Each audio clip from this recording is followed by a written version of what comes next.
Bond Boyz here, bringing you a special message. If you love this show, or if you just love listening to us talk, or specifically, if your kink is that once a month you get to rub one out to the sound of my sensual voice, then you should be pretty excited by this next bit of news because we're starting a Patreon. What is it, Patreon, you may ask? A Patreon page is a place to go for additional premium content exclusively for fans of this show. All you have to do is check it out at patreon.com/Bondcast. That's Patreon, patreon.com/Bondcast. Once there, you'll see that there's not one, but two premier tiers that you could sign up for. The first tier, dubbed MI6 Agent, is only $5 a month, and with that, you get access to a brand new monthly Bond 25 update show, which we're calling No Time to Podcast. This is where Colin, Harris, and I will discuss the latest news regarding the new Bond film, No Time to Die. This show will post on the last Monday of every month, beginning this month. You will also gain exclusive access to another new show that we are calling Q Branch. On Q Branch, we will discuss the details of the future of this show, Bondcast James Bondcast. Where will we take the direction of the show once we wrap up all the Bond films? What will the new format be? What segments will we do? Will we have guests? Will Harris inevitably quit the show in a tirade stemming from our intern delivering him steaming hot coffee instead of piping hot coffee? Listen to Q Branch to find out the answer to all of these burning questions. Q Branch will be a bi-monthly show, posting on the first Monday of every other month, beginning this month. For $7 a month, you can join our top tier dubbed 00 status, License to Kill. With 00 status, you get to access everything that the MI6 Agent tier gets, including access to two new shows, Q Branch and No Time to Podcast. But that elite License to Kill also gets you a whole lot more. You will get access to our brand new full-length show, where Colin, Matt, and myself will continue our style of movie discussion, but focus now on trying to find the perfect movie franchise. Does such a thing truly exist? For our first foray into this show, we will be examining a film series that was directly influenced by Bond. That's right, the Austin Powers series.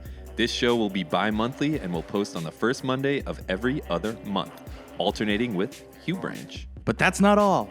00 status will also make you eligible for a call-in segment, in which we will be inserting some much-needed excitement into your doldrum of a life for one lucky listener every other month by calling you in to be on the Q Branch show via your phone. You will also automatically be in the running to win our bi-monthly contests, the details of which there are none of at this current time. Want your questions and comments read on the podcast? 00 status members can shoot us a message on our Patreon page, and if it's a good question or even a Bond-related trivia question, we will read it on the next episode of Q Branch. In addition to all of this, as a Patreon subscriber, you will also still get the free episodes of Bondcast, James Bondcast, which post regularly around the middle Monday of every month. Subscribing to our Patreon will help us continue to produce all of these shows, which can be costly. Your money will help us pay for hosting fees, equipment costs, and my insatiable lust for foreign prostitutes. So please, take your fandom to the next level and join our Patreon at patreon.com/Bondcast. That's patreon.com/Bondcast. And now, on to the show.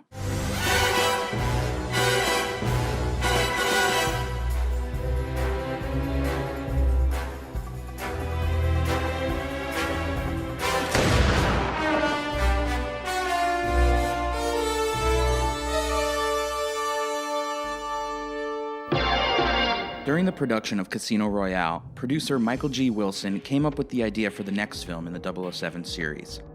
This new film would be a direct sequel to Casino Royale, something never truly attempted before in a Bond film. With a WGA writer strike looming, Neil Purvis, Robert Wade, and Paul Haggis, the same writers from the previous film, had to work faster than ever to turn in a script before the start of the strike, at which point they would no longer be able to work on it, with the final draft reportedly being turned in just 2 hours before the strike began.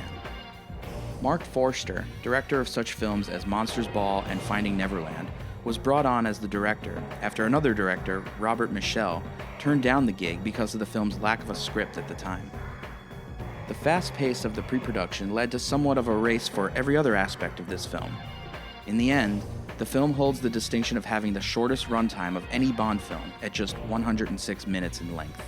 Many critics praised the brisk quality of this film, but many also looked upon it negatively for several other reasons, citing that the scriptless plot feels like a mess. With a total haul of $586.1 million off of a reported $200 million budget, This film is the 4th highest grossing Bond film of the series and was the 7th highest grossing film of 2008. Say what you will about this film, as the Bond boys have several different feelings about this one as well. Join us as we explore one of the most polarizing Bond films and film titles for 2008's entry into the James Bond film series, Quantum of Solace.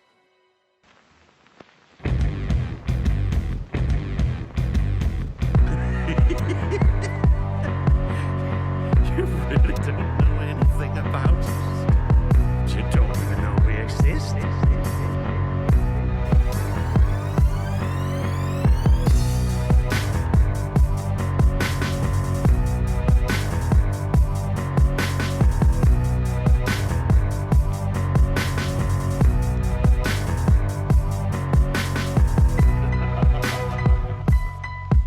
Well, the first thing you should know about us is that we have people everywhere.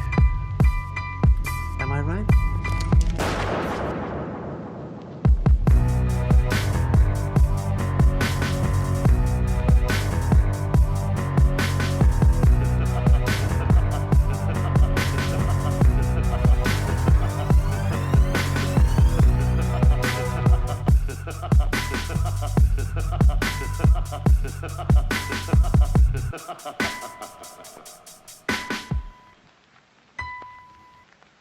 Oh yeah, I like Awesome. Yeah, that was pretty sick. Was that Tim again? That. Yeah, That Tim was got Tim Got Tim Rhymes. Rhymes.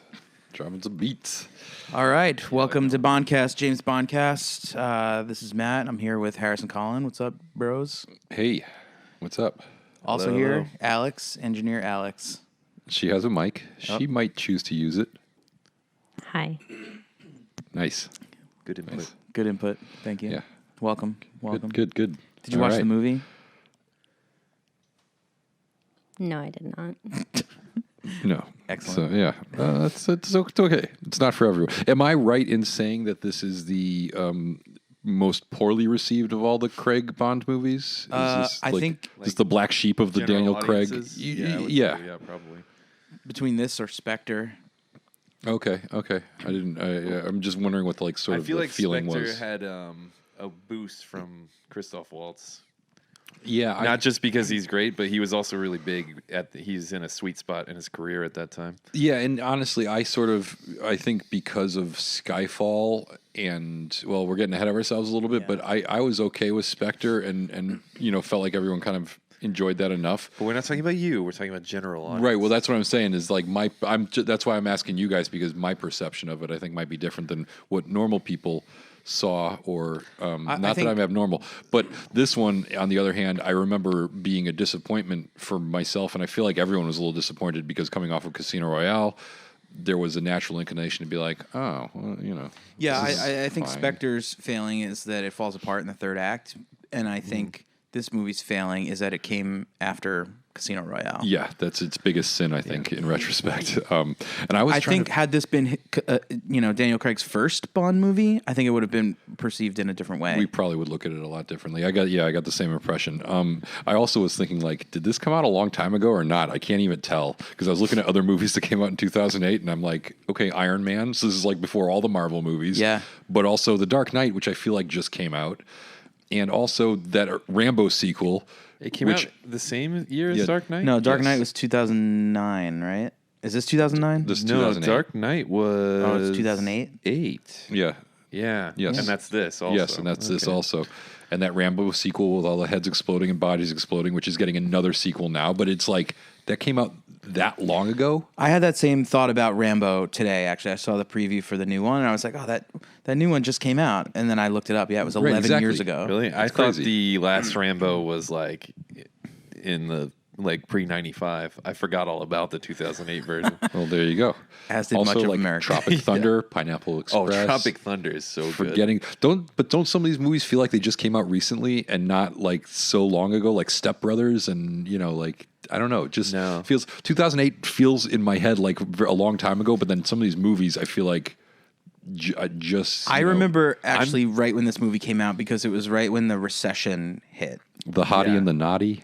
I'm also, And the Naughty. I'm also, when you're saying it, I'm feeling like 2008 was those movies for me. Like, Yeah. Well, you know what's funny is I was actually reviewing movies for the New Haven Register at this time, so I saw a lot of these movies at critics screenings, and like reviewed a lot of them, and still some of them feel like it wasn't that long ago, even though that job feels like forever ago. it's probably that. I feel like that's like Maybe. affecting your perspective on it. Wall-E. I love Wall-E. Oh yeah, I remember seeing Wall-E. I was in a bad place when I saw Wall-E. And that didn't pick you right up? No, it's really sad. Oh my God, it was so... What was the Academy Award winner of this year? Of 08? Yeah. I don't know. Boy, it must have been It great. didn't jump out at you in your list of movies? Heath Ledger. Heath Ledger did win. Yeah. Oh, he won, but what was the movie? Oh, jeez, I don't even know. I'm trying to think of what the prestige movies were this Picture. year. Benjamin Button? It's I don't not know. King's That wasn't Speech, right? Best Picture, though. It might have been King's Speech. King's Speech? No, won I a think that Best- was 2010. Oh, Because yeah. that's what Yeah, it same was year later. Social It was Network later, came out. yeah. If only we had some kind of Device. internet. I just, we're all like, me and Harris are both looking at our iPads with our hands like on the I don't have the iPads. Wi-Fi password here, But- so... oh, you don't have the Wi- oh, Yeah, that's so what's going Get on on. it, buddy. It's you. I'm playing I like just- a little. I just dodged a bullet here. I'm playing like a little, Mexican standoff. While you're with doing here, it- and I while didn't you're doing realize it, I'll you do don't a have the Wi-Fi password. Here, if you give him the Wi-Fi password, I'll just mark the time code and we can I just can't cut give this it part to him out. because it's. Why don't you just I had to look? have it Why don't read you just to me. look up the Best Picture winner for 2008? I could airdrop it to him. I Yeah, guess. yeah. That's All right. hard. I don't need to cut that out. While you're doing that, I'll talk a little bit about who made this movie. Okay. We have director Mark Forster, who is best known for Monsters Ball, Finding Neverland, and Stranger Than Fiction, the Will Ferrell movie. What is it? Oh, You're gonna be yeah. disappointed that you didn't know this. Yeah. I probably am. It's a good one. What is it? Well, there's no country for you anymore. Oh no! There's no There's country for Old Men. old men. And that means this is also There Will Be Blood. Yeah. Oh my God! Wow, pretty good year for films there. Also, I can't even tell if that's a long time ago or not a long time ago. I still haven't answered the question. I was 12 when that movie came out. The 2008 vortex of time. Yeah. So this, once again, this movie was directed by Mark Forster, making his first and only appearance as a director in the Bond franchise. If you didn't know, Monsters Ball, Finding Neverland, Stranger Than Fiction, kind of quirky little art house movies, dramas and comedies. Very odd choice for he was the youngest director of a Bond movie, and At the time. and seemed like a very odd choice to take over this franchise here. Yeah, he had never done anything with action in it. Never done anything with action, never done anything big. Stranger Than Fiction, you say? Yes. That's the Will Ferrell one. one. Yeah, that's the only. I haven't seen Monsters Ball. All I know is Monsters Ball has Halle Berry getting raped. Is that right? No, it's just a crazy just a sex crazy scene. Oh, sex it's just scene a with crazy Billy Bob sex scene. Thornton. But it was her first sorry. crazy sex scene. Sorry if I triggered anyone with the And R word. by the way, Oscar, she won an Oscar for that. Yes, she did win the Oscar Yes. for that. What knew What that. year was that? Like I think it was 2003? I think it was not. Yeah, something like that. Early Yeah, it's 2000s. We're not going to look that up. You can. But I've seen you guys Stranger have Than Google. Fiction. I like it a lot. Hey, all these are good movies. Yeah, but if it you was an told me odd that choice. Stranger Than Fiction and this were directed by the same person, I'd tell you you're wrong. If I told you that Stranger Than Fiction set this guy up to direct a Bond movie, you'd be like, "What?" Okay. well, Stranger Than Fiction was before this. Yes. Now I'm confused. Yes, it is very confusing. I honestly, we started this whole podcast with me in shock because of We'll realization. Get to okay. that. All right. You want to be shocked again? The director of photography is Roberto Schaefer, who was the DP on most of Forster's previous films, so Monsters Ball, Stranger Than Fiction, that kind of thing. His other major credits: Christopher Guest films, Waiting for Guffman, Mighty Wind, Best in Show, that kind of thing. So these are the people who put together this Bond movie, which I don't believe you. isn't it insane? Which is funny because I think this is one of the better looking Bond films. Oh, it's gorgeous. I really It's- love how it's- this I one was- looks. I like how it looks. I don't like the editing.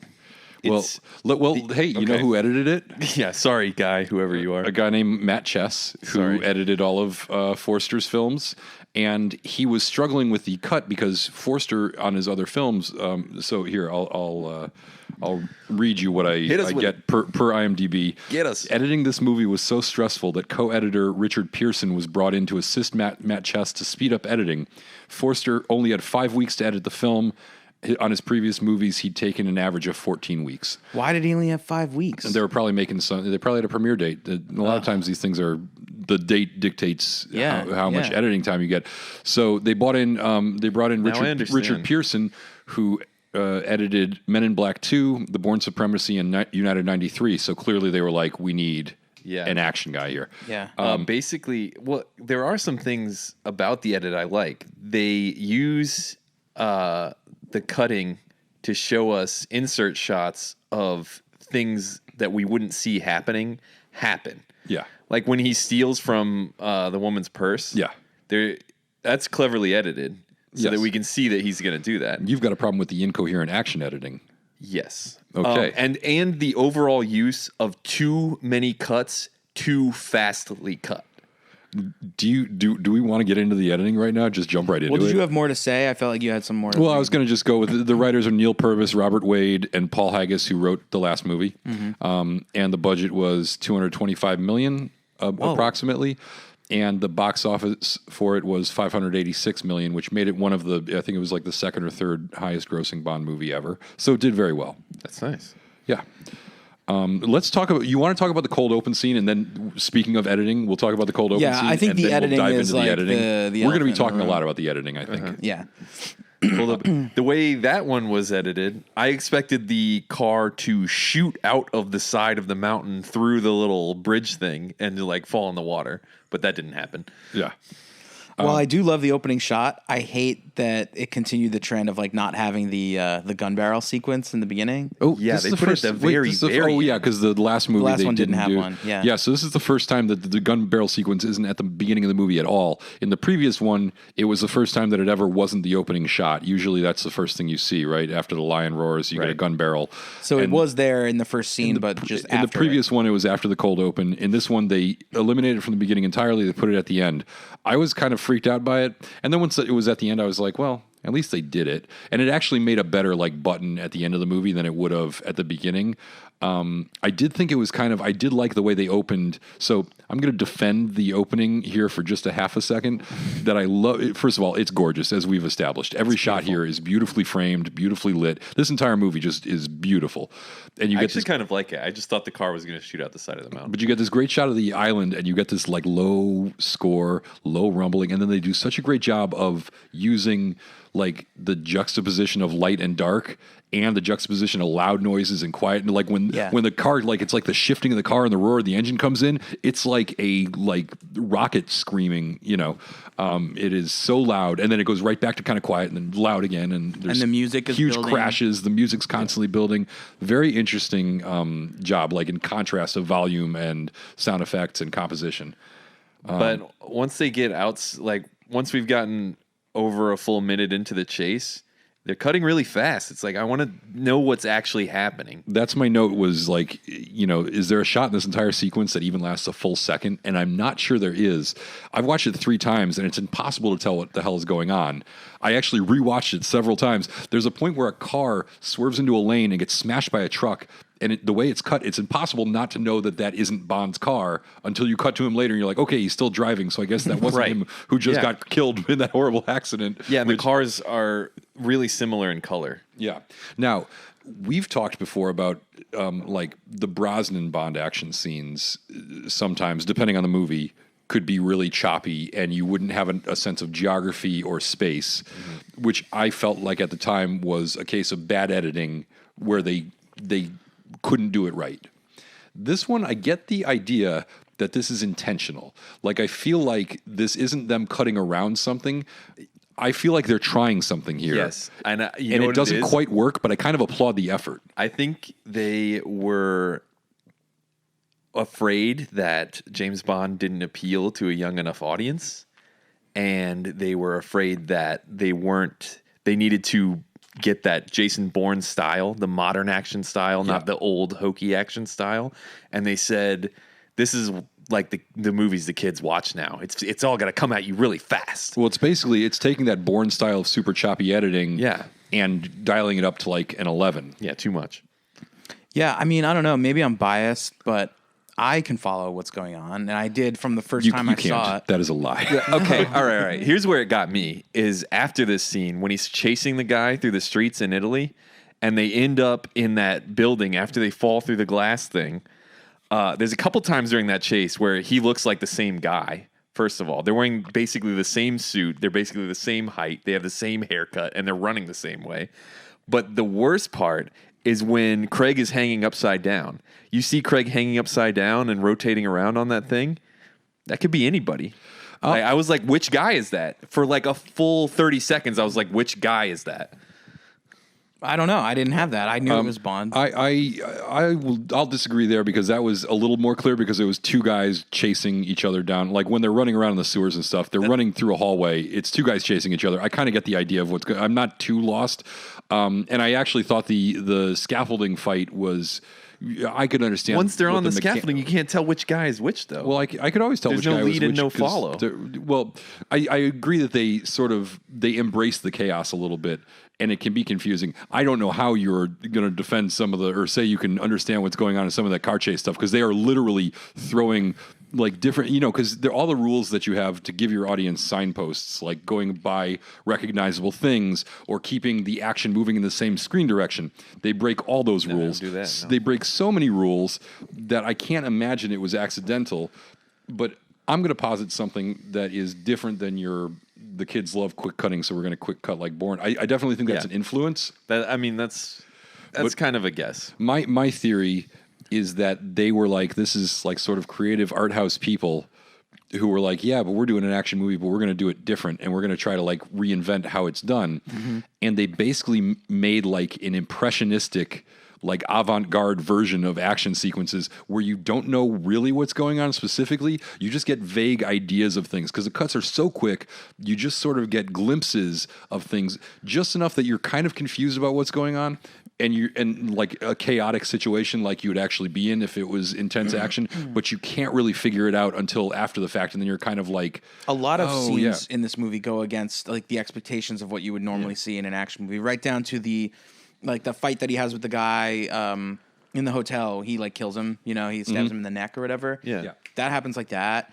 And it's shot in a interesting way as well. That's it's like a Bourne fight, the setup, but then when they actually shoot it, it's really quick and chaotic, and then it's over really fast with two minor wounds that just bleed like are in pivotal places, right? And it's kind of like disturbing. He hits arteries on both sides. And then he hits him in the leg, and that's like the femoral. Yeah. And then the climax, like the whole end sequence in that hotel, goes by. It's like a 4-minute sequence. I will say, Are you enjoying that lifever, Matt? I just want to make sure that the can everyone hear it? I got a sweet lifesaver. I did take like a hard sip on my cup of tea earlier that I know was on the recording because I was like, "Ooh, that didn't work." One thing I do like is what they're doing with camera placement and camera movement, especially when they fall through the glass. The camera is free fall dropping with them. Yep. When the hotel explodes, the camera is being blown back by the explosion. Mm-hmm. Yeah. Like that stuff is really cool. And I see that's some kind of some of the digital stuff that they did in Die Another Day that didn't work, but the technology's there now and they can sort of pull it off. But also it's what you're talking about. It's we're going to attempt to shoot this action in a different way. Yeah.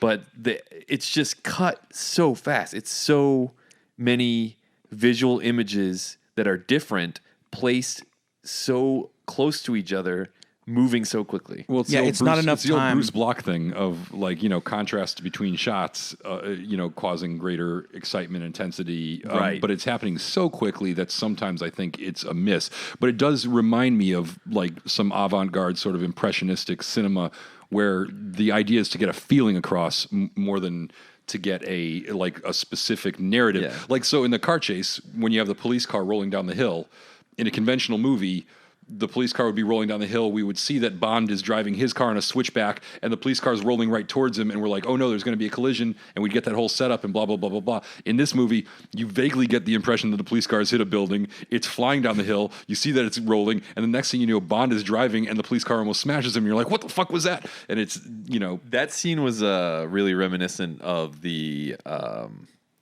what is it? For Your Eyes Only scene with the olive. Yep.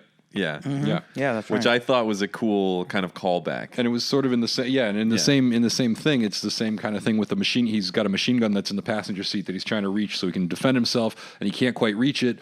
but they don't really set it up and pay it off. It doesn't really build like it normally would, because normally that would was be confusing. a strung out thing. I was like, and as it is, who's it's reaching for the gun? Which person? And it's over before you know it. You think and that then he's you're like, reaching oh. for the gun, and then it's like, oh, what is he reaching for? We don't even know. And then all of Yeah. a sudden he pulls out a machine gun, shoots the car, and the car goes flying sideways off the cliff, which I would laugh about because the physics are a mess, but it actually looked really cool. So Yeah. I'm down. But like, this was like one of those things that I remember when I watched this the first time. I was like, oh my God, they hired idiots who don't know how to direct or edit action.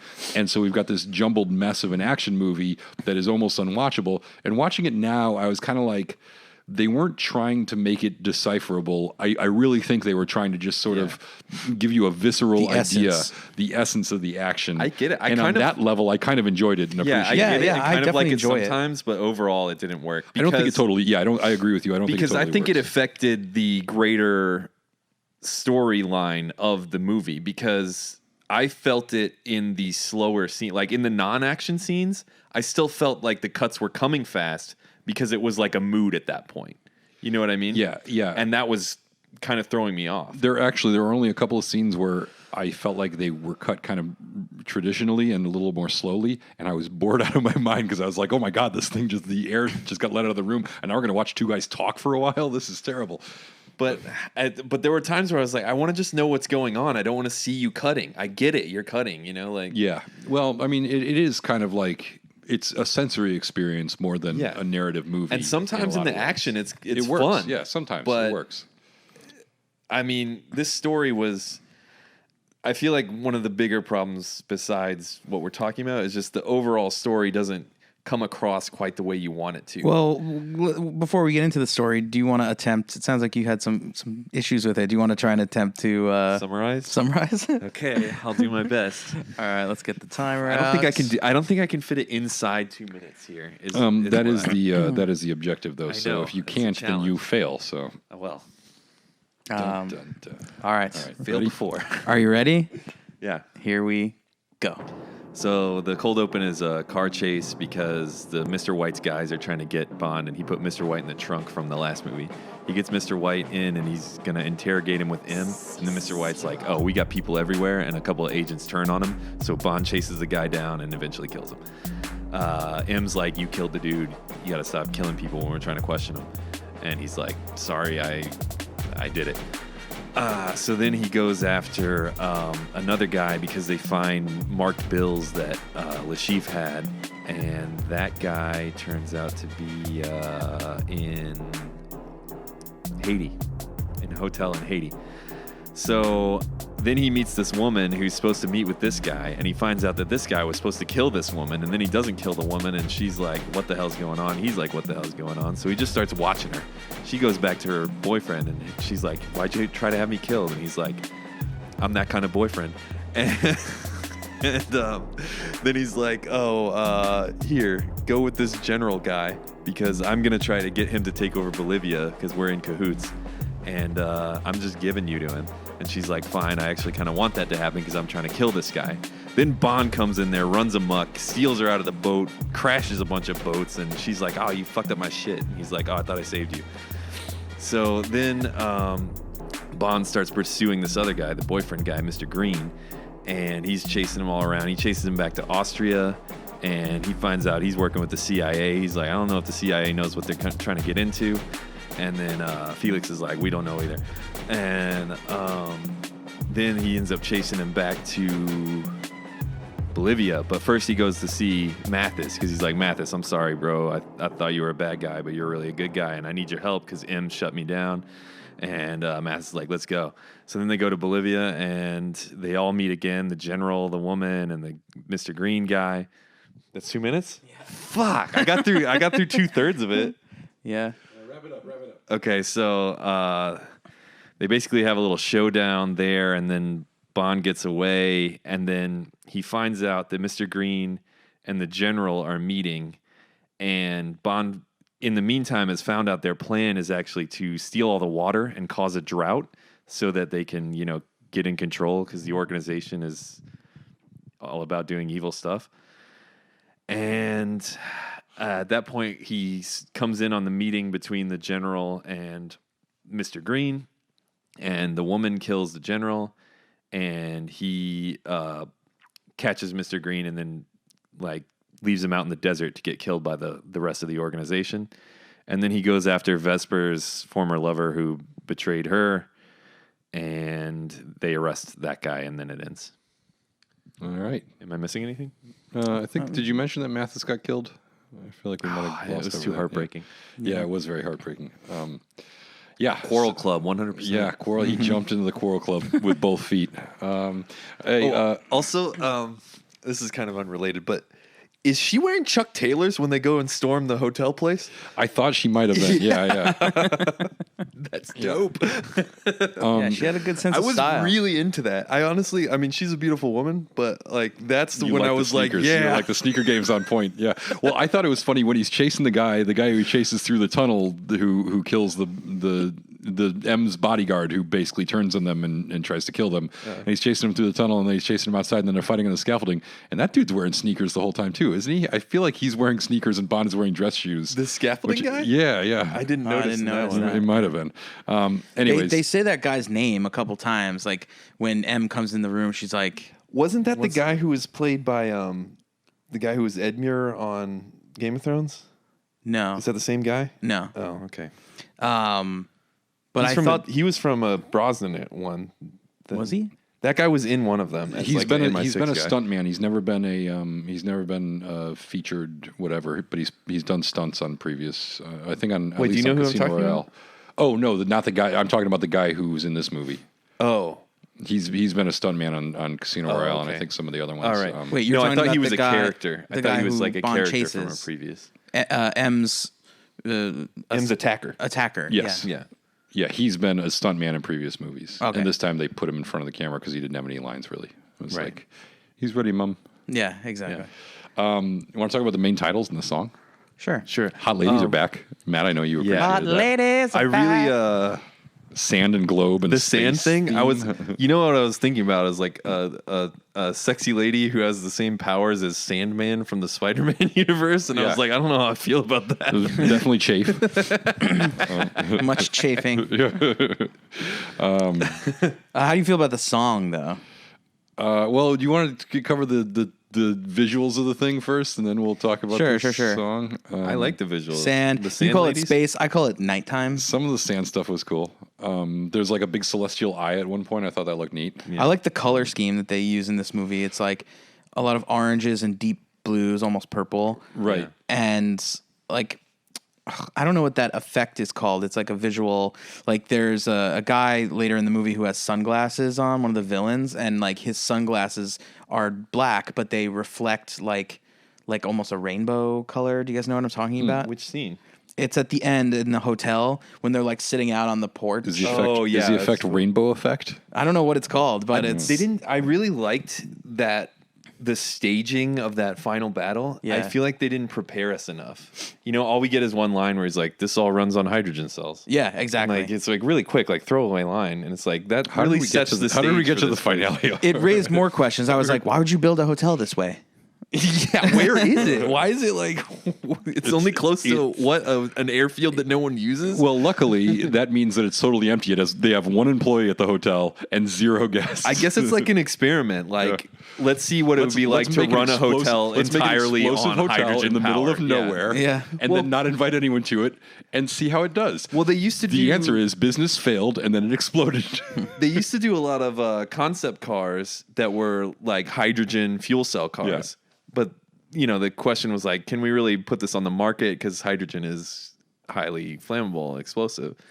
And then, so yeah, I guess that's like the concept for this hotel is like, this is a concept hotel to like see if hydrogen power can run buildings and stuff But like it's too that. dangerous to put anyone in, so don't have any guests. We can Right, have right. one But they don't employee. prepare it as to Yeah. why it exists, why they're there, It's both you know? a concept and a design flaw. You Yeah. mentioned the one employee who works at this hotel, the girl who he Yes. tries to rape. Did you? See her at the end of the movie? No, I did not. I was She gonna say- exploded. That's a great point. But did you catch who she was? No. Game of Thrones fans.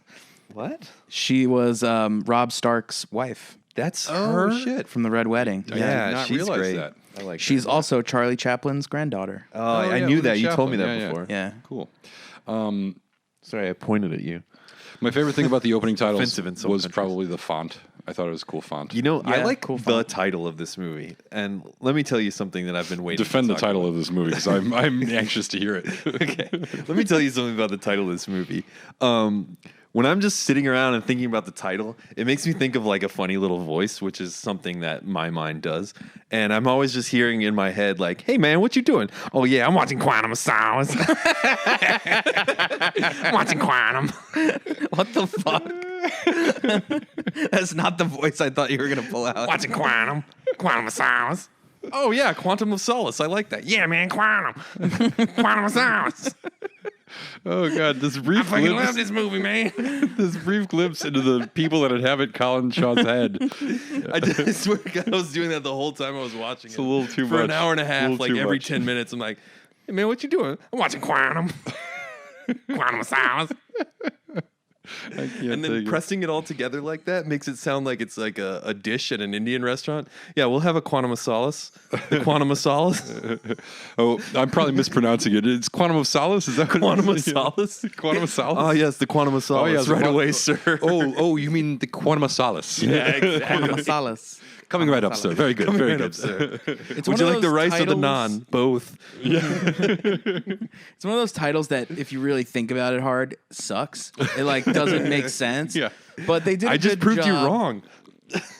It's one of the actual like chapter titles or something from the or Yeah, short it's story. from the short stories from the For Your Eyes Only short Yeah, stories. you know, they haven't used a lot of those because they all suck. So it's like There's two left, I property think, of a that lady, James Bond goes to New York. It's like they're terrible, terrible titles. Yeah. And that's why they haven't. And Quantum of Solace is one of those terrible titles that's inexplicably got used somehow. the short story is also not even close to what. Oh, yeah, it wasn't. But the they just stole reason the it's title. titled that is not even close to this. Yeah, it's totally different. Well, they did a good job in naming the organization Quantum. It like gives worthiness to the title in They're some way. retrofitting a reason to the stupid title they have, which is fine. I applaud them for their effort and nothing else. I would have liked to see him discussing the fact that it's called that with M, just to like hammer it home. Yeah. because Must you only really Quantum get organization to get some solace M. not that, but yes. I'm sorry, Bond, but there is no quantum of solace for you. No, I mean they don't have to say that, but Is this one of the rare ones where they don't say? No, they don't say the title in a lot of them. Right? them. But they only. I don't think they say it in Casino Royale. No, but they only say Well, that they the say organization Casino is Royale. called Quantum in that one scene where they're at that weird opera, Yeah. and they do all put in the earpieces. Uh-huh. But Yes. I would have liked just a little like piece of dialogue after that where he's like, they're called Quantum to M or something. Or a wrap up at the end, like thanks to your mission, like now we know. Now we're onto the quantum we're group. onto them. Yeah. Yeah. Even if they exactly. change it That into would have been real Spectre good. and rebrand, Yeah. we will still find them. I think that's why we didn't get that line, is because they were like, well, they're going to be Spectre later. Maybe. Well, I don't think they knew that at this point. Yeah, I think I that's don't- why they chose to make this movie and have this plot and to call it. Yeah, they would have Quantum. called it Spectre. Had they if known they'd that in 2 yeah. years, like Spectre would be available, I don't think they would have done this. Yep. You don't think that they thought maybe that they eventually would get to do a I Spectre? think they thought maybe, but I don't think they. I mean, they tried to do it for this movie, and they had failed. So Yeah. it's like they were always hopeful, but I don't think they were making any decisions based on that because they were basically. But you don't setting think somebody Quantum up. was like, we'll call it this, but maybe someday we can twist it into being like a Spectre I think thing. they were probably like, "Fuck it, fuck Spectre. We're just doing Quantum." I don't now." think Okay. they did because like Yeah. even in Spectre when they like retrofitted it to work, like it sucks. It's not like a great Jeez. explanation, Yeah. you know. so harsh. When they easily could have planted, Yeah, they would have planted something here. Like how they planted Mr. White to set up the Quantum Group, which they thought was going to be Spectre. Right. And then they went to Quantum, but they didn't plant anything going forward.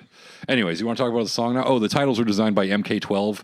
They are a one and done here. It goes back to Daniel Kleinman after this, who had done everything after Maurice Binder. And these just randomly. MK12 were Forster's guys from Stranger Than Fiction.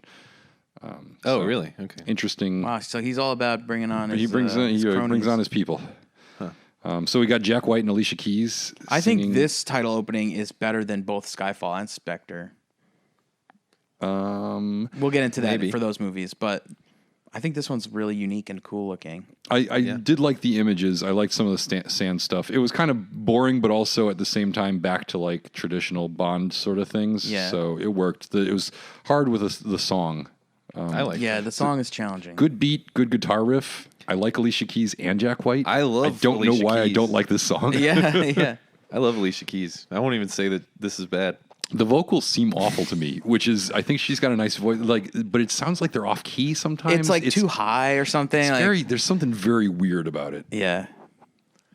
Yeah, not a big fan. Like if I walked into someone's room and they were jamming out to the song, I'd be like, "What are you doing?" I wish our listeners could have seen the face. That you made. You know what they would Pretty say? spot on. You know what they would say? Listen to Quantum. Quantum sounds, man. Quantum. Oh God! Quantum, baby.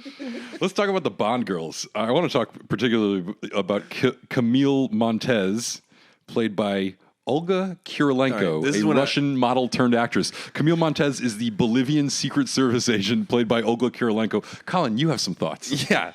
So I've been in shock for the past half hour because I thought she was South American the whole time.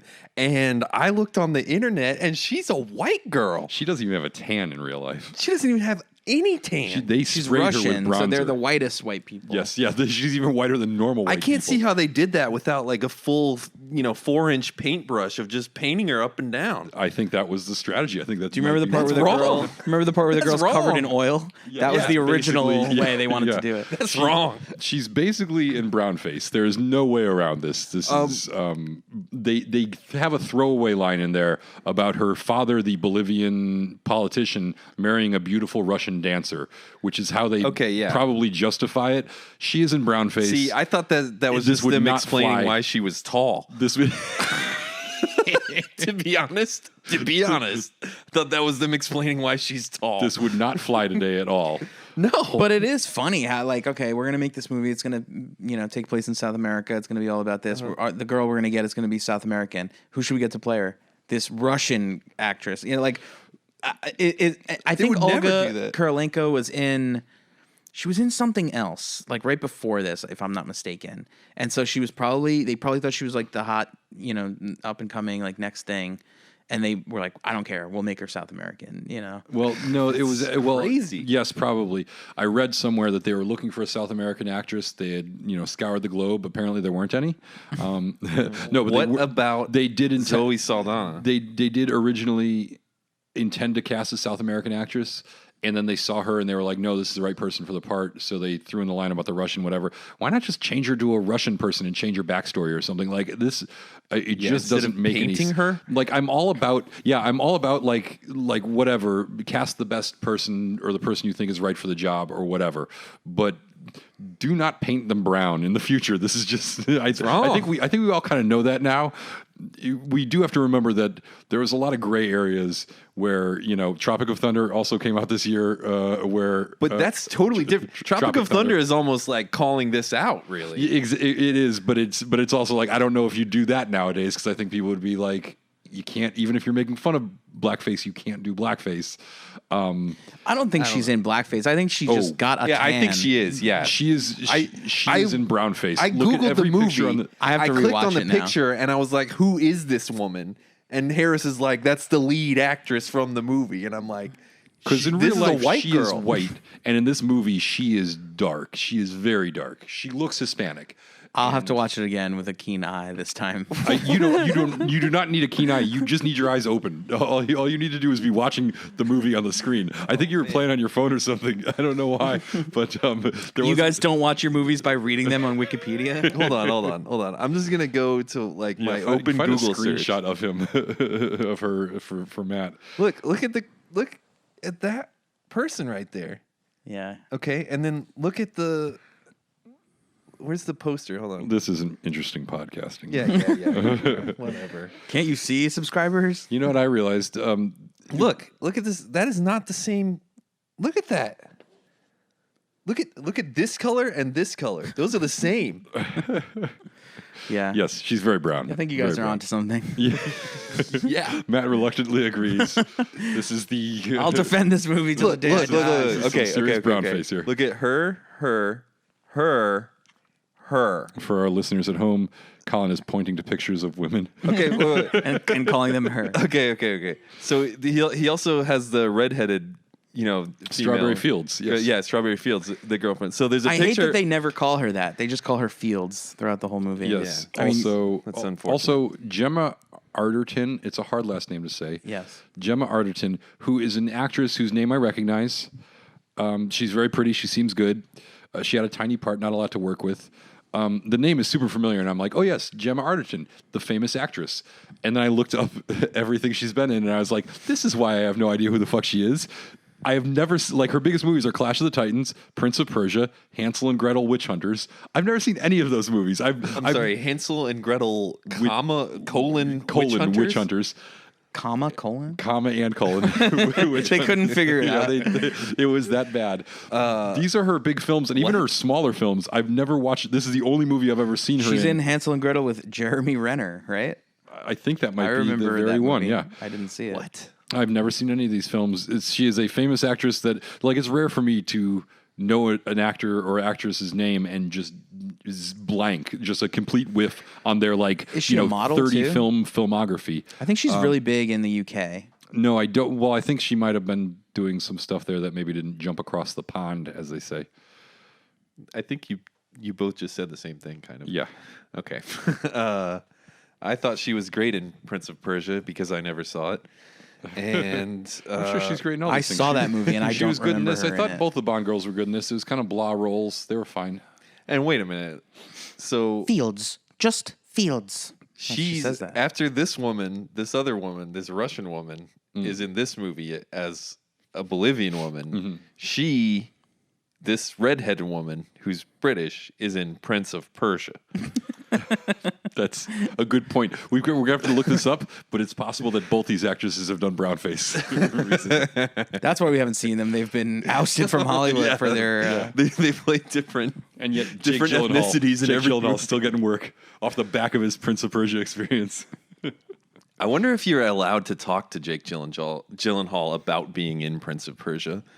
Like you're gonna meet Jake. Don't say Prince. Don't say Persia. That's the one thing. Don't even Prince say of of. Persia. Yeah, don't say of. That's the one thing they tell you before you make Jake Gyllenhaal. Just like, okay, he's a really cool guy, really laid back. Anything goes. Ask him whatever. 3 words to avoid. Bubble Boy? Talk about it all you want. Yeah, Dude, Bubble Boy's he's very proud of it. Bubble Boy is tight. Just don't mention Danny Prince Trejo's of in Persia Bubble Boy. ever. Yeah, great.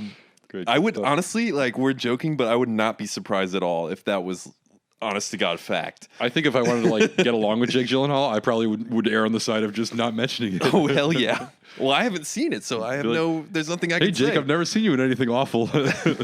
I didn't even play the video game. He'd probably like that. I'd be it like, was a good video game. I'd be like, oh, sorry. I'd be like, the video game sucked, and he'd be like, I like this guy. Yeah. All right, so we got the Bond girls. Is that it? Just 2 of them? Yeah, just 2 of them, I think. Unless you count Mathis's wife. Oh yeah. She's What smoking hot was for the an deal older with lady. Mathis's wife? He just hates her? I don't understand. No, he loves her and he feels bad that he's got to leave her to pursue his duty of getting killed for James Bond. Is Yeah. that what Mathis is a little confusing. I mean, he was more confusing last movie because his accent was even thicker, but Yes, it was. I definitely could understand him better this movie. They probably told him to tone it down. They got too many complaints. yeah. But the wife's like, come on over and rub my back or whatever, and he's like, I'm gonna go get killed. Exactly. So Rather die. Yeah, is that what he's saying? Giancarlo Gianni is back as Mathis, and Bond asks him to help go to South America. He's like, Because they took away his passports and stuff. right. Yeah. Yeah. So he first goes to Mathis because he's trapped in Italy where Mathis is retired, and he goes to try to help him get out of the country and get him a passport and some money. Actually, I think he was trapped in Austria and he drove to Italy. he took a boat. Oh, boat, yeah. Anyways, and then Why was he trapped? Because he killed the guy in Haiti that he wasn't supposed to, right? And M is like, you got to stop killing people. And then he killed a bodyguard at the opera. He didn't take a boat from Haiti. Yeah, he definitely. It was Vienna. Oh, that's Yeah. what it was. Yeah, it was Yeah, Vienna. that's right. And he didn't really kill the guy. He threw him off a building, and the And guy then survived. Green and the bad killed him. guys killed him. Yeah. Yeah. But he asked Mathis because Mathis apparently, which makes no sense, worked in South America for years in addition to being the intelligence guy For Central Europe also. Yeah, exactly. But anyways, whatever. So Mathis has contacts. So Mathis agrees to help Bond, even though it's a dangerous mission. And Mathis has got a nice settlement because Bond had him tortured. So he got a huge settlement for the government. Yeah, they dropped the word torture in there real quick, like. And he bought a nice piazza in Italy where he is retired with his beautiful I was thinking younger about wife. that too. I was like, they just said tortured, right? Yeah. This man had me arrested and tortured. And tortured. And she's like, yeah, and that's why you have this nice house. Right. She really throws it in his face, too. She's like, you should be thanking him for having you arrested and tortured. That's why you could retire. Yeah, that's what I'm saying. I don't get the vibe between him and the wife. Yeah. Between Mathis and the wife, I don't understand what's going on. And clearly there. they weren't that close because he ends up going to South America to die in the back of a trunk of a car, which is also, I thought, ironic because that is the exact gag that Mathis pulls against the bad guys in Casino Royale. Yeah. He stashes a body in their car to, make them get them in Also- trouble with the cops. How much time has passed between Casino Royale and this movie? It seems like it's pretty recent, right? 'Cause- Yeah. So in all that time, They like built his house. yeah, he had time to build this house. Yeah, well, I guess the real question is how much time has passed between the second to last scene of Casino Royale and the last one where he grabs Mr. White, because Right. that could have been like a year or something. Yeah. So that's possible that there has been the that's main what it plot has of to be. Casino Royale was, But much it's not. longer. It's not that long because the reason he finds Mr. White at the end of Casino Royale is because Vesper leaves him some bit of information. I forget. Like, But maybe it took him a while to track him down. So maybe it's Yeah. like months or something. Who knows? It would have to be. Anyways, so Mathis does not get to enjoy his retirement for long before he flies to South America and literally does nothing, by the way, because his big contact get down killed. there is the head of the police, who is the guy who one who fucking kills him. him Yeah. and sets him up. Betrayer. And also, they don't kill him either. They beat him up and they hurt him pretty bad, and they put him in the trunk of Bond's car, and then Bond uses him as a human shield. That wasn't a proper human shield though. It was an accidental human shield. It didn't seem intentional, but that is factually what happens. Bond uses Mathis to shield bullets from the cops who are trying to arrest him, and the cops shoot Mathis to death. But He didn't put Mathis in the bullet path. Mathis was in the bullet path, and then he stayed behind Mathis to use him as a shield. He picked Mathis up at the police's instruction and held Right. The police Mathis told him to do between that. him and the police. But Mathis couldn't walk, but they saw Mathis move, and they're like, he's moving, shoot! I mean, if you're holding a guy definitely in front of you and he starts getting What? shot, are you not going to continue to hold him as a human shield? I mean, There's no time to react. well, listen. On the other hand, if Bond gets shot, then they're all dead anyways. So I guess Mathis going to have to take one for the team there, And then get thrown into a dumpster. and they Bond get thrown at into a this dumpster point- unceremoniously. Bond at this point has developed a fondness for Mathis. They've been like broing up, so he's just like, Yep. I've got to, They had that bonding moment on the plane where Bond was drunk. First time in a Bond movie we've ever seen Bond like visibly drunk. Like he drinks all the time, but he's never been drunk Yeah, before. exactly. And he's like not like slurring his speech, but he's 6 martinis in, and he's definitely opening up and Yeah. get a little weepy and a little bit like sentimental. Yeah, and so once he's picking Mathis up out of the trunk, they're just like having a bro hug, and then shooting breaks out. And You what can are tell you he supposed feels. to do? You can tell he feels bad about it. He feels bad about all these people that he gets killed. He felt bad about Oh, yeah. Strawberry Fields. He feels bad about all these people that he Oh keeps getting man, killed. she's kind of Quarrel Club. Or is there another club for the Well, she's the she's female definitely ones? a lady Quarrel. Yeah, Yeah, she's a lady Quarrel. Yeah, and I don't. Quarrel. we Oh, haven't had except a- they do it. There are some. Yeah, well, yeah, she's both a Bond girl and a lady Quarrel.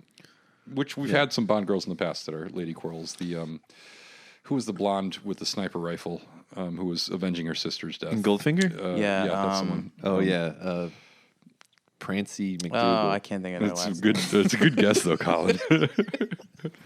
All right. And then we have, of course, we've got Felix Leiter who plays a weird. Oh, yeah, let's talk about the CIA scene on with the David airplane. Harbour. Jim Hopper. Yeah, Yeah. Sheriff Jim Hopper, CIA agent Jim Hopper. In his first role, I think. He's such a sleaze. really in is this it his movie. first role? I think so. Wow. Or it's his first major role. Yeah. He's like, I thought he was perfect, like the perfect example of what that character should be. Totally nailed it. Yeah. Like a sleazy kind of like Yeah, he's straight. Yeah, he's a CIA guy who's kind of corrupt in the way the CIA kind of has to be to manipulate world affairs, and he doesn't really have any ethical code, and he's just a scumbag, but he's kind of laughing it off most of the time, and kind of a goofus. But he's scummy, and he doesn't realize he's being scummy towards Felix. Exactly. And Felix definitely realizes he is. Jeffrey Wright as Felix ain't having his shit, Yeah. and he is not picking up on the subtle non-verbal right. clues. Right, yeah, exactly. What do you guys think of Jeffrey Wright? He's or awesome in Felix this. Leiter? Yeah? Yeah. He is very one note. He's a very Different. Awesome in this one note crap. Here's the thing. Jeffrey Wright is like a very subtle. I think he's a great actor. He's a very subtle actor. He tries to underplay everything as much as possible, and sometimes that makes it difficult to. It can make for a really interesting performance. And I think this one actually is kind of interesting. I think he plays it too cool. Like he's trying to be cool. You know what I'm saying? Like there's that one part where don't they toss him something and he catches it without even looking, and then he looks, right? Isn't that? Yeah, they throw him the phone with the Bond on phone, it. right? Picture of And he's Bond. just like. Shh. He's like, That was kind of a Don't cool know gag, him. though, when they take a picture of Bond helping Camille, what's her name, escape, and they ask David, and so the bad guys, Dominic Green and whatever his creepy bowl cut friend is, are on the airplane. They're flying on the CIA airplane with David Harbour and Felix Leiter. And they asked David Harbour to look The at actor, David Harbour. because I don't remember the character's name. I don't even think I ever learned the character's name. I think it was Mustache. I'm gonna continue calling him David Harbour. But they ask him, hey, who's this guy on our cell phone picture? And David Harbour goes, I don't know. Here, you take a look, Felix. And it's a picture of Bond, and Felix is like, never seen him before. And he throws the phone back, and David Harbour's like, it's James Bond of MI6. You definitely know him. Funny, I didn't realize that earlier. Just kind of calling him out on not ratting out his Being friend because he scummy clearly and a knows dick that it's, towards Felix. And then they're like, we need you to kill James Bond. And he's like, oh, yeah, sure, no problem. We could probably do that. Yeah, he's like, the CIA will do whatever you want, rich guy. Yeah, because he thinks they're going to get oil, but Yeah. joke's on them because it's water. Yeah. You want to talk about the And bad Felix guys? is Since like- we're on David Harbour, we can talk about some of the other. Yeah. Would you count him as a bad guy? Oh, yeah, definitely. What He's is in he? league with the bad guys. Harbor, yeah. My Well, only because he has to be. He doesn't have to be. He's doing it out of greed, and they're the Americans are being swindled, but they're willingly playing for the wrong team in this movie. They're working for Yeah. Quantum. But he's being negligent. He should figure out there's something more going on there. Felix he thinks is skeptical. Felix would have never let this happen. Right, Felix in right. charge. He thinks that if he reports back to the CIA that he knows very little, but there's a big payday in it, that the CIA is going to be fine with it. Felix is like, we're supposed to investigate stuff and have intelligence. Yeah. Felix has a much more nuanced look at things. Right. Like later, him and Bond have this whole conversation in the bar where Bond's kind of like, you guys are doing some dirty shit again. Why is America always meddling and stuff? And he's like, he throws it back at him. He's like, that's it's funny so from a British coming guy. from a Brit. Yeah. But they have this whole thing about you got to, you can't, maybe we're not always on the right side of things, but you got to fight for some side. They have the whole back and forth. But Felix does understand the broader implications, which David Harbour character does not. He's a bad guy. And my only thing about this is we find out at the end that he's been fired and replaced by Felix, but we don't really resolve his storyline on screen or Felix's, Right. which kind of feels like a loose end to me. But But they do say Felix gets promoted in the end. yes, but we don't really see them after I think I'm biased. I always review Jeffrey Wright very well. I like Jeffrey Wright as an actor. I like him as a Felix Leiter. I do feel like sometimes I can see what you're doing. The question is he doing that because he's trying to be cool and slick? Maybe the problem or is it that- just that he's trying to be he just doesn't emote very much. He does some really subtle stuff with his face. I know what the problem is. It's that me and Jeffrey Wright are really cool, and you guys are. So you wouldn't understand. So to us it looks like trying too hard, but to you guys it just comes naturally. So you consider yourself the Felix Leiter of this trio? Absolutely. I also consider you to feel, but one of the old white guys in the seats from the early Bond movies. Harris, Wait, undoubtedly the Blofeld of the group. What about, I think what can about we the all be Felix the Leiter Felix who has the Leiters? yacht in the the 80s one? Yeah, Matt can be the 80s Felix Leiter. I would like to be Jack Lord, the Felix Leiter who thought he was as cool as James Bond, and then they immediately were like, yeah, we got to recast this guy. Is that the sunglasses guy? Yeah, the sunglasses Yeah, guy. that guy The guy was from good. Hawaii Five-0, yeah. Yeah. When you say 80s Felix Leiter, do you mean the guy from Living Daylights, or the guy from License to Kill who gets his leg eaten off? No, the Living Daylights one. The guy with Living the yacht. Daylights one. Yeah, that guy's cool. Where he sends the 2 fake prostitutes to capture Bond. Amazing. Amazing. Yeah. But I'm the Jeffrey Wright, right? You can be the Jeffrey Wright. Yes. Sure. Awesome. Because you guys are both so cool. Yeah. Jeffrey I remember Wright. I was talking to Jeffrey the other day, and he was like, "Hey man, what you doing?" And I was like, "I'm watching Quantum." He was like, "Quantum of Solace," and I was like, "Yeah." God.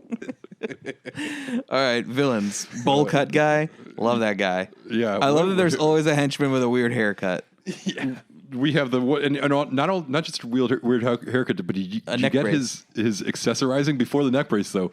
He has at one scene he's got like this sterling silver giant heart shaped belt buckle, and then later on he's wearing this giant it's like a 6-inch long metal figurine around his neck, like a Flavor Flav clock thing I almost. think I did see that. It's so weird. Yeah. It's like what is going on with this dude? What were they thinking? That's good work. That's Yeah, good work. and then the neck brace at the end. Yeah, and then the neck brace at the end. There's also another henchman that pops up regularly, but you really see him at the finale, who gets shot by Bond, but is like in there. He's like another bodyguard who has a very... He wears a tie, right? Yeah, I think he wears a tie. He's got like a very kind of a blow-dried haircut, but he's also got He looks like an 80s henchman. Yeah, he looks like an 80s henchman, but he's got a very tan face and a very white neck. Like they just put a lot of brown... Like I don't think he's in brown face, but he is kind of because they just tan the hell out of his face and not the rest of his body. Just bad makeup, basically. Yeah, it's just bad makeup.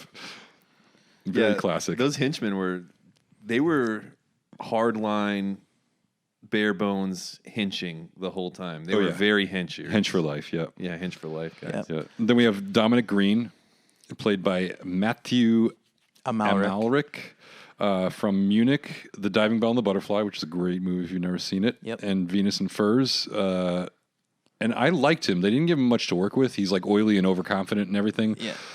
But he never... This is my complaint with him, and we've had this complaint with other Bond villains. He's not a physical threat to Bond. He's not really outsmarting Bond. It just never seems like he's that dangerous. And by the end of it, where he's like frantically flailing at him with the axe, which was like respectably manic performance. Mm-hmm. But at the same time, I was like, Bond could kind of kick this guy's ass with like one hand. You know, like there's just no way. That particularly had the confusing editing, I feel like, also. Yes, it did. Yeah, I like this guy because he's playing it to where you can hate him. But also, the one other thing about the movie I had is the overarching plot just doesn't, you don't take it in the way I think you want to as a story. And there's something about, well, is this a sequel to the first movie? Is this about this quantum organization? Which story is going on? You know what I mean? Is it about the water thing? Is that master plan part of a master plan to steal the water from everywhere? Which I think we're supposed to believe, like through different agents of quantum, they're all gonna monopolize water supplies or in some way control not just South America or not just Bolivia, but many, many countries. Well, I think this is Green's plan, but I think it is very specific to this region because it is one of the driest regions in the world that's populated. But and it's based on a real thing that happened in Bolivia. Yeah. Except the only difference is that in real life, they tried to gouge them for the price much more than what they're talking about in this movie. So, but, you know, this is sort of, it's based on a real issue that takes place these places. Same thing happened in Los Angeles and any place that there's a water shortage. So, but it is part of his greater, I think he's trying to sell the quantum organization on water being the linchpin to their world domination. Right. And I think we get all of that in the story, but it's just, you have to mine it out of the story by making sure you pay attention to a bunch of movie details. that you're watching. Yeah, I know. It's kind of annoying in a way. But you have It's annoying that I had to like follow the You have to plot. be a little detail oriented for this one to not be. It's not nearly as baffling as some Bond movies. Oh yeah, there've been ones that are way harder to follow. But yeah, it is. And ones that made way less sense. Yeah, this is one that's challenging us a little bit to follow along. And also just the relationship between him and General Medrano, who is played by... Don't even try. Yeah, I'm not going to. A popular Mexican actor who really hasn't done that much. The character is bad. The portrayal is bad. Let's move on. That guy? The rapist guy? Yeah, I don't even want to talk about him. He's such an awful... Like, really one of my least... If I was ranking Bond villains, he would be I can't. No even henchman comes to mind that would be lower than him on the list. I think. I thought he was all right, and like I think less than him is maybe the head of the police force who. But then now we're talking about a minor player who's in like that guy. Yeah, he's in 2 scenes. He looks really, cool though. Really I like make the way an he argument dresses. for General Medrano as a villain or just anything but like a cartoonish, rapist army guy. Yeah. No lady villains in this one. No lady villains, and I'm kind of missing them. You got any thoughts on that? I mean, lady villains. Yeah. I mean, yeah. Yeah. Hey, what movie did you watch? Quantum. Oh God, he's getting Matt to do it now. You can't pronounce the T. You gotta be like quantum. If this becomes a thing. Have we covered the whole movie? I think we did. Well, we really haven't talked. We've talked a little bit about the editing. We haven't talked about all the action sequences. We could talk about some more of those. There's a lot of different like chase scenes. There's some. I feel like you guys are so down on this movie, and you're making me feel down on it. I feel like we've been pretty positive. I've only said there were 2 problems, and I just had a really hard time explaining what those 2 problems were. I overall liked the movie. I feel like it's brisk. It is. It's moves nice along. and short. I mean, Yeah. I think that's good. And honestly, part of that is the editing. They just cut all the fat out of every fucking scene. Yeah. And like honestly, this the boat chase is pretty solid. I thought that whole thing was pretty well put together, and that actually was edited a little more. Like I could understand what was going on geographically in the boat chase scenes. So I like the plane sequence too. That one, plane I chase. think I They had a liked boat better. chase, a plane chase, And a a car foot chase. chase, and a car chase. Yeah, First they Bond movie to crammed- ever do that. They kind of did The a lot EGOT of car huge chase chases. scenes. They did a lot of cramming. Oh, and we got a lot of James Bond can basically do anything. Yeah, like yes, that plane. yeah, your favorite, This is yeah. like a 50s era passenger plane. And he's just like, no problem, I converted got to this. cargo. And Yeah. he's like, oh yeah, I can trick fly this thing. Yeah, right. Yeah. Exactly. I can stunt fly this. I'll stall it and come back down, and Yep. we'll do some loop de loops. Who cares? Yeah, I can take on these fighter planes, which are also like 80 years old. But, yeah, absolutely. It was pretty interesting. I like the And the boat he was driving, total piece of crap. yeah. Oh yeah. I can out boat drive any boat in this harbor. He literally jumps on like any this piece of shit. rundown skiff, and these guys are in these combat boats. Hey, and he's- fucking, it's Quantum. Oh, I was looking at the name of the boat, and it was like, I swear, toilet was in the name of the boat. You know, on the side of the boat, yeah, that would not surprise me. it was like Garden of Toilets or something in Spanish. I kind of liked the scene. I love that scene where he's at the opera. And he's That's one of the better sequences. Basically, I mean, this is stupid that he walks into the opera and he just busts into a locker room and starts going through lockers till he finds a tuxedo that matches him exactly, and then grabs one of the Never quantum. done that? Yeah, it fits perfectly too. It's not like too short or anything. He actually, we see the guy show up and find out that his tux is missing later, and it's a guy who kind of looks like a younger Daniel Craig in a way. It's like, wow, he found like his double. He was like, hey, what's your locker number? Just out of curiosity. And I like that though. That's a very James Bond moment. It for is me. a very James and Bond like, moment. Getting to laugh at that guy because in his undies, just being like, what? yeah, I guess I can't work as a waiter tonight. I also really there's one line I really love when he this is kind of a different thing, but I love this line when he gets into the car with the woman and she says like something about him being efficient. What does she say? Oh damn it, I forgot it. Oh no, I'm come so on. sorry, listeners. Yeah, no, I remember that too. She's like, you're dreadfully efficient, aren't you? And he's like, Yeah. oh, is that a compliment? yeah, She's like, didn't really mean it as a compliment, but like it's this sort of just like getting right it's to the sort of thing that is very James Bond, like very true about him. Yep. He's like, yeah, he is pretty efficient. Like Yep. But I like that scene where he's seeing all the quantum guys and he tunes in on the head. They're all having this secret meeting at the opera, and they all have these little headsets that they can talk to each other through and act like they're not talking to each other. And he's basically scoping them out, and he gets one of their headsets and basically lets them know that he's there watching them. And they immediately, like idiots, all start to stand up and leave. And then he starts taking cell phone pictures of them from like hundreds of feet away. with his from like the Ericsson, sides of their faces. Nokia, or yeah, whatever with it an was, 08 flip phone. Yeah, exactly. And it's somehow so sophisticated that he can take pictures of like the back of their heads and it magically matches their faces. Facial recognition. And does facial recognition and figures out who they are. But I thought that was like an and interesting... he's connected to the servers at MI6. Right, exactly. In It's the all- scaffolding of the opera somehow. Yeah. Well, I think but there that's was a like great... Sorry, that's like this movie's way of doing the subtle, like, again, they don't have a Q in this movie. Right. They do kind of have a Q branch that has the dollar bill thing at the beginning, right? This movie Yeah. should have had a Q branch. Well, they do. They just don't call it that, you know? I know, but clearly they should have committed to it. It was time, yeah. Especially with this scene that we're talking about and some of the other just tech scenes and gadgets and stuff. But at this point, it would mean introducing the characters. But you were going to say that was this. But they should have phone committed. thing was Yeah, kind just of that there. it's this movie's way of like introducing the gadgetry without having it like come from Q. Right, and trying to be a little more realistic, I guess, although that phone Yeah. isn't realistic at all. I thought it was a great moment, though, when he's leaving the opera after all this, and he and Green and all his henchmen just right randomly like end up on opposite sides of the lobby leaving together, and there's like they just freeze for a second and look at each other, and I was like, ooh, that's a good moment. And then speaking of the editing, I love how this next sequence is cut with the music, and like, it's silent. You don't hear any of the gunshots or anything, and they're just like shooting each other in the kitchen and like all this stuff, and you just hear like the opera going on, and Right, there's it's like great. a chase and combat, and all you hear is the opera, and they're just juxtaposing really violent scenes in the opera with the violence and the fighting. Yeah. This is outside of it. also not a regular opera either. This is the upper echelon of where opera has gotten to at this point. Like fanciest of the fancy it's- operas. I'm sure it's This a is a real full thing. this is like a Actually, multi-million dollar don't production think it opera. is. I don't think it is a real thing because I heard that like a big part of their budget was putting this thing on. Oh, Like, really? They actually put on this opera, But the stadium was real, and right? they had to make it look like it was full of people when it wasn't, and all this other stuff. So they actually faked this.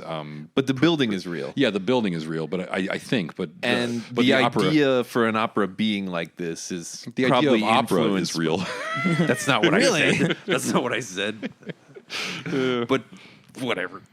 I would bet that it's got to be based on a real thing, like because that's what these Bond movies do is they find Yeah. like unique treasures throughout the world and Yeah, they try to like, I highlight think- them. Although this might be one where they took the opportunity to sort of create a visual idea of, because this is clearly a very visual team making this thing. It had to be influenced by something. Something, though. yeah. You know, like I'm sure it was heavily influenced by certain ideas going on in opera. Yeah, I mean, I guess I've seen a lot of different operas. They do a lot of different stuff. This had some projections, some moving sets. You know, It like had a lot This going is on. this is all stuff. This is all stuff that And it happens. was like a modernist adaptation of it because it was an older opera with modern elements. right. Right. I mean, that's kind of. I would say like probably a third of them now are that kind of modern Yeah. twist on older stuff. So, anyways, what else do we have? Anybody got anything pretty else? cool stuff. See the opera, kids, Yeah, listeners. absolutely. Get back into opera. I got a huge complaint. Why not? My biggest complaint about the movie. Yeah. The second biggest complaint about the movie. Before we get into it, we should talk about the finale because we've touched on it, but we haven't really gone into it. But they jump out of a plane. Yeah. They have this whole really dramatic sequence that I think is cut really interestingly that they filmed in a wind tunnel of them trying to, like, they only have one parachute between the two of them, Bond and Camille, and they've got to, like, find each other in the air. And then they pull the chute seconds, like feet before hitting the ground.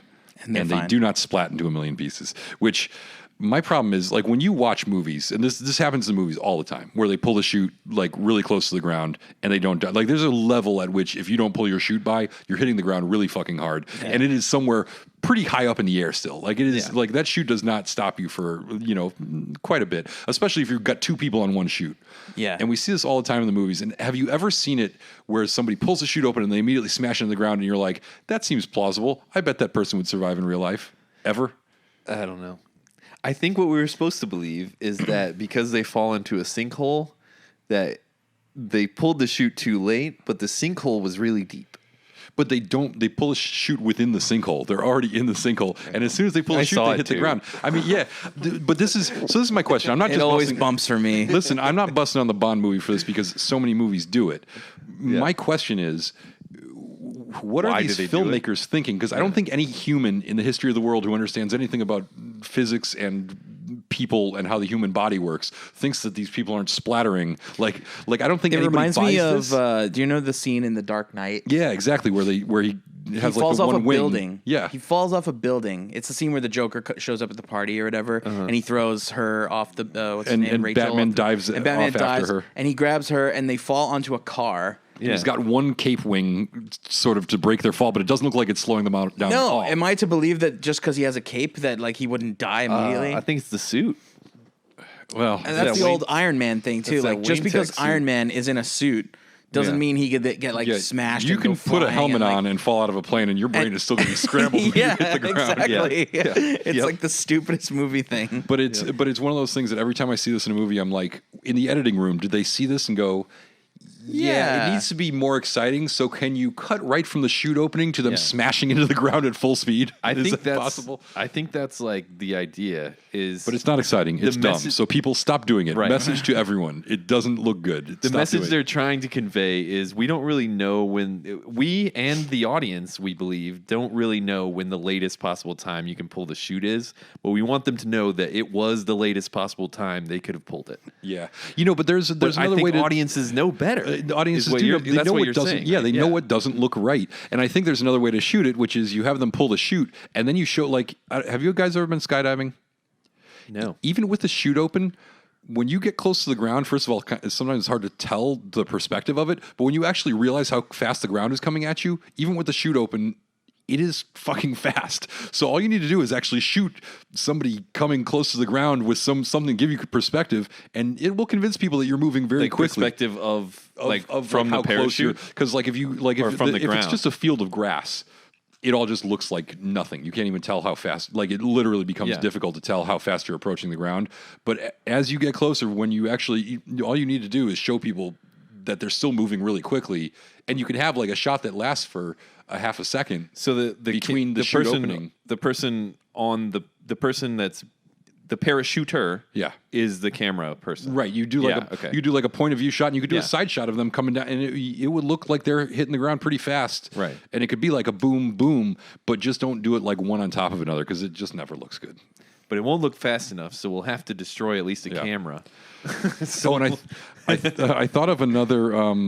I thought of another thing that you were talking about before about how the going against the expectations of action scenes and stuff. yeah. There's that scene in the elevator where M has him arrested basically by the other MI6 guys, and they have him with his hands cuffed behind his back, and he gets in the elevator, and basically, like we've seen this in other movies, most notably Winter Soldier, Yeah. where there's this whole build up to this elevator fight. Here, we know that Bond is going to try to escape at some point. He's handcuffed, he's getting into the elevator with these guys. The second the door closes, all we get is like 3.5 seconds of chaotic editing, and like all you see is like feet hitting knees and heads hitting the side of the elevator, and just like just random chaos for a couple of seconds, and then the fight's over and Bond is uncuffing himself, and it's like, what the fuck was it? It's like there would normally be some build up or something, and here it's just like as the second the doors close, all you see is like random quick cuts of ass kicking. And then he immediately runs up to M and he's like, "Peace, bitch." Yeah, I love he's the like, I love the not subtlety. arrested. I love the subtlety of how hard they push Bond's abilities in this one. Oh, yeah, we already talked about the boat driving, does the it all. plane driving, but his hand. Yeah, nothing is a challenge. Like even the end of the movie, he just shows up and fucks everyone up, and he's just Yeah, like, his only problem is that the girl's afraid of explosions and fire. And he Right, gets to yeah, go back and and save they're her. in an exploding fire building. Yeah, but that's classic Bond right there. Yep. I Speaking don't of have a which, problem doing this. we've talked a little bit about this ridiculous hotel. They shot that in Chile, in a desert that is called the driest place on Earth. And this is, I got this from IMDb, and it can't possibly be right, but there is no record of any measurable rainfall having ever occurred there. "What the fuck?" That's fucking dry. That's pretty dry.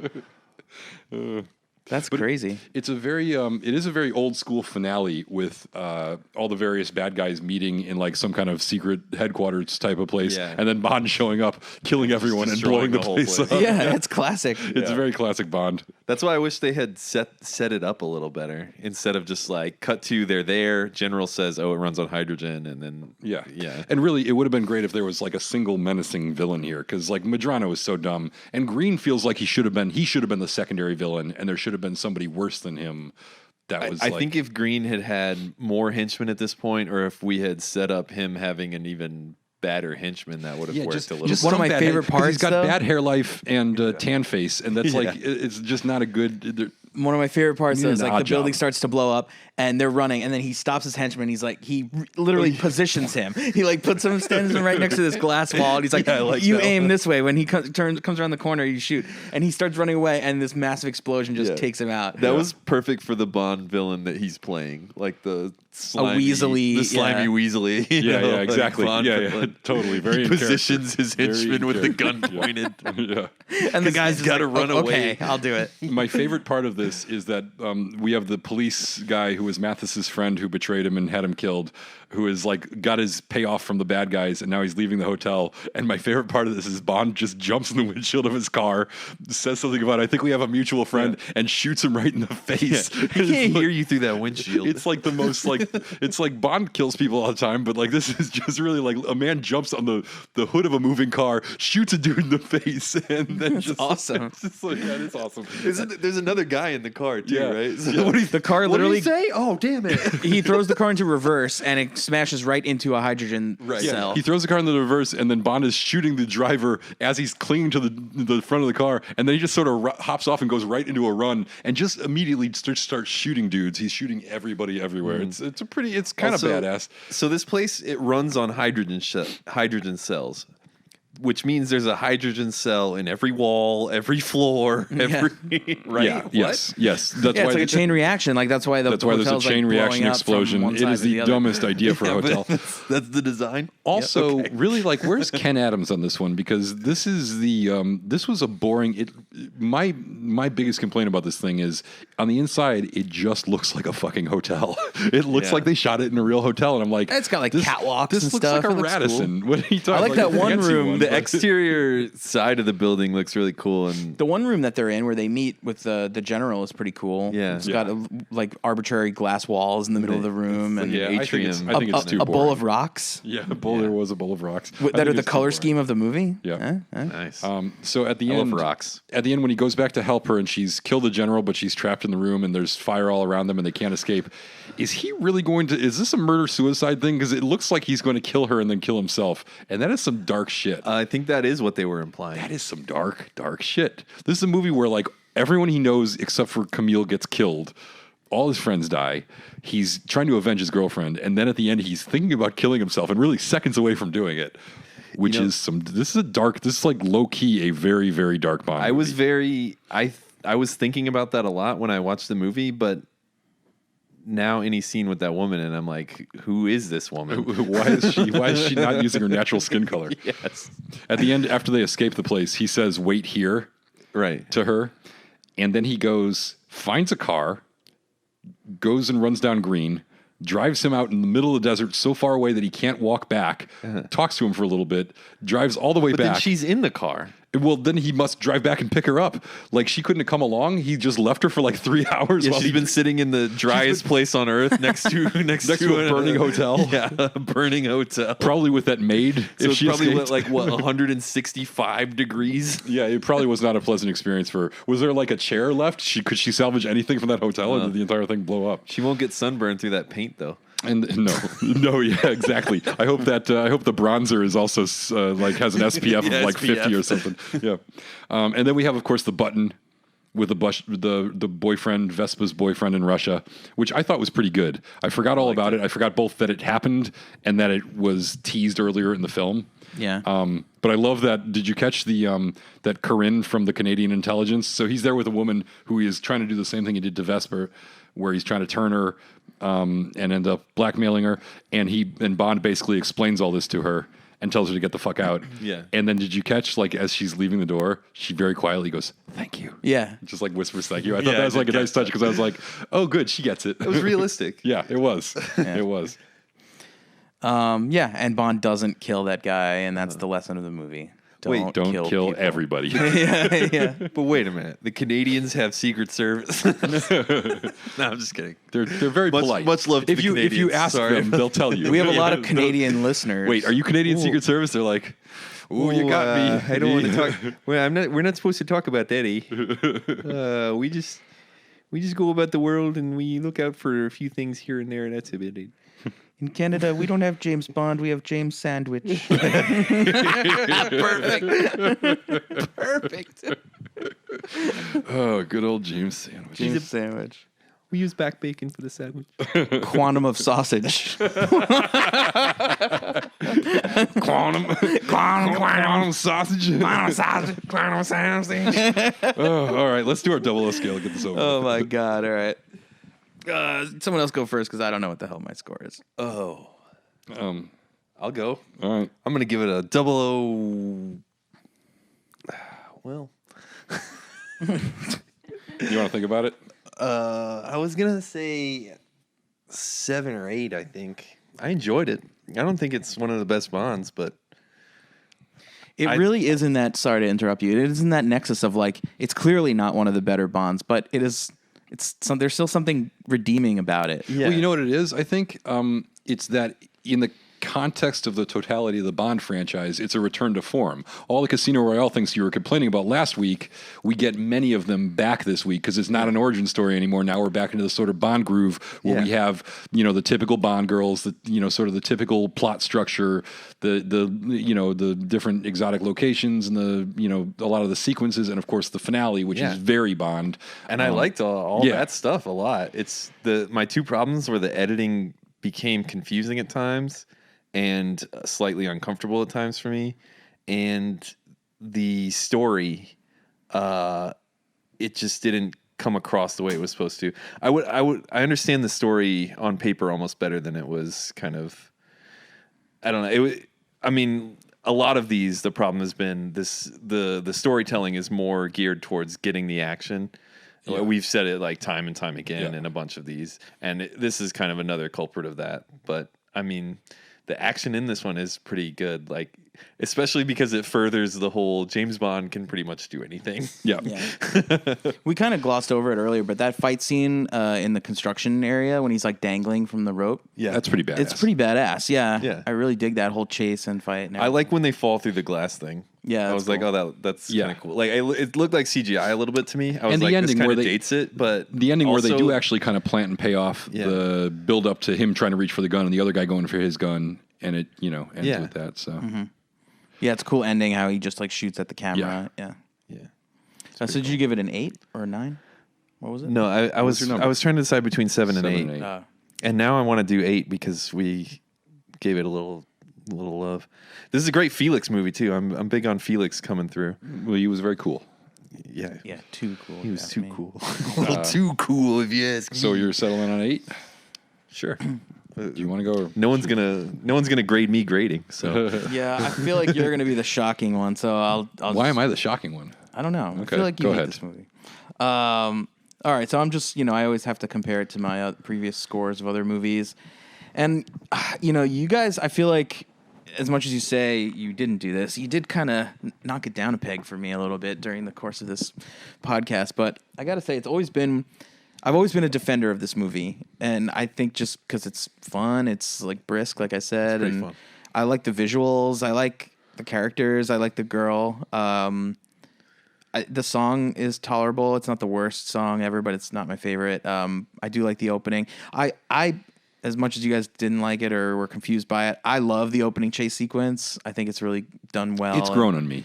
Yeah. For the record. I think it has legs. It's like it gets better the more you understand and You got to let go of the idea of trying to understand what's going on all the time. yeah, and it's just visceral. just sort of I love like it. the Yeah, sound. just sort of I be like in it. the feel. Like I feel like dust from or dirt from the wheels is like being blown in my face when the cars like drive. It's like get it. you get that vibe.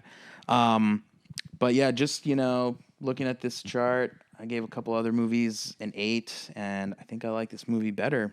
So I have to give this a 009. nice. Wow, Yeah, that's surprising. mine I'm tend to impressed. I skew like- pretty high. Hey, that's surprising. I'm grading on a Prefaced curve. you prefaced it with us knocking it down a peg for you. Yeah, Yeah. I that's kind of shocking to me. All right. Does that mean you were coming in ready to rate it a 10? 10. I'm just throwing 10s out at this point. Yeah, everything's a 10 from here on out. This is really This is much better than I remember. I think I saw this once when it came out, and I don't think I saw it since then. The editing bugs me. I appreciate it you know what I like about it? I like that they took a big swing and they tried something different. I think it works on some level, but not really on a James Bond level, So that's what bugs me. I appreciate it a lot as a filmmaker, and I think if you're making an action movie and you want to see like a variety of different ways to cut it, this is definitely one to look at because they definitely do some different stuff here. So, but I will say that I don't like the bad guys. I mean, I think the general is just a terrible character. I really thought the ending was a little uninspired, and the Bond girls were kind of blah. And that all being said, it does have, I love Daniel Craig's Bond, and I love Judi Dench's M. And this is one of its good parts for both of them. They have a great relationship in this movie. They kind of built up, I don't think they were intentionally setting up Skyfall, but they gave her a lot more to do, and they really built out the Bond character from what the base that they put him in Casino Royale. They created a new version of Bond. They sort of gave Craig his own version of Bond, and this builds on that character really well. It's not enough to really like save this movie for me, but I enjoyed it a lot more than I did in the past. If you had asked me to guess, I would have said my score was going to be much lower, but I gave this a 006, which is right in line with a lot of the things that I liked. So it's going to end up with a pretty decent score because I enjoyed it. I think we all enjoyed it. So, So License to Watch. Yeah, License to Watch. License to Watch. All right. Cool. I'm still in shock about that actress being. It's going to take Colin a little while. Do you guys know about the internet meme, the famous one from this movie?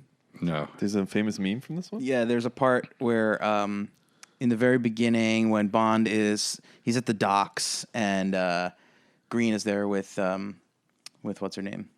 Camille. Mm-hmm. And he's sort of like on the motorcycle and he's like watching through a fence, trying to just pick up what's going on. Yeah. In the background, there's a guy like mopping or sweeping the floor, but it's an extra and he's like clearly not like touching the floor with God. It's awesome. If you look it up, it's that's just amazing. him in the background. They're just like going. And like I kind of wonder if that's like they wanted him like if like there was like set dressing or something that he couldn't disturb, so they're like, or they didn't if you want actually to make noise or something. Just search like Quantum of Solace. Noise. That's probably maybe that's what it is. But I'm sure there was some reason. I'm sure that's not an extra took it upon himself to just fake mop the floor. Yeah, no. I'm sure somebody gave him a reason why it's like he wasn't fake allowed clapping to mop. in like stadium scenes. Like if you look carefully in the background, you can see people going like this. Like they're not actually touching their Clearly, hands. he was told not to mop the floor, and now he's an idiot on the internet forever in a meme. Yep. It's amazing. What does that say? It's just a bear on a log, and it says, "I really like Quantum of Solace." I feel like you need that as a poster hanging in your room. Amazing. I really like Quantum of Solace. I'm a bear. That bear talks that way. Yeah. All right, so now we've got two Quantum of Solace memes. All right, so there, it's right there. He's not even close either. He is a good show, Alex. He's a good foot and a half away from the ground there. Well, I don't know. Let me think about some. I just want to take a second. And can we think of any way that this, in the world of the movie, this might make sense? Maybe he's got like a spider web or a bug like stuck in it, and he's just trying to shake it off. Maybe the whole ground is covered in cobwebs, and it's not really about sweeping the ground; it's about sweeping the cobwebs. And we can't see them from this swept distance. the ground, and he's explaining what sweeping looks like to someone else, but he can't sweep it again because it's already been swept. Or maybe he already swept part of the ground, but he's explaining to the person who's going to sweep this area what they're doing, and he doesn't want to do the guy's job for him. Right. What's your sweeping technique? Well, I usually go like this, but I put it down on the ground. Yeah. Or maybe there's wet paint there, and he was like, "Hey, sweep the floor, but don't get into the wet paint." And he's just like, "Okay, how do I do both those things?" Or maybe he's got a mental illness. He hears voices in his head. They tell him the ground is a little higher than it actually is. He's not a sweeper at all. He doesn't work at the docks in that capacity. He goes to the docks for inspiration, and he studies interpretive dance. That's it. Maybe he's an actor studying to be to play a dock sweeper, but not actually a dock sweeper. I think this guy needs a movie. Or a backstory. Depth perception problems. He really is trying to sweep the ground, and he's got one eye. Yeah, he's got one eye. Hey man, who's that guy down at the docks every day? Oh, we don't know. He's a weird guy. Some say he's an artist. But he only utters one phrase over and over. Oh God, let's go out on that note. All right, thanks for listening. Check us out on Reddit under the James Bond subreddit is where I post the episodes. Subscribe if you like the show. If you like to listen to our silliness. Check out our brand new Patreon page. It's patreon.com/Bondcast. And you can subscribe and get some Bonus content. bonus content. If you can't handle being away from my voice for so long, more than once a month now. Yeah. You That's right. will. Some There's bonus light at the end of content. the tunnel for And of you. course, James Bond will return in Skyfall. Great. All right. Take care, everyone. Bond.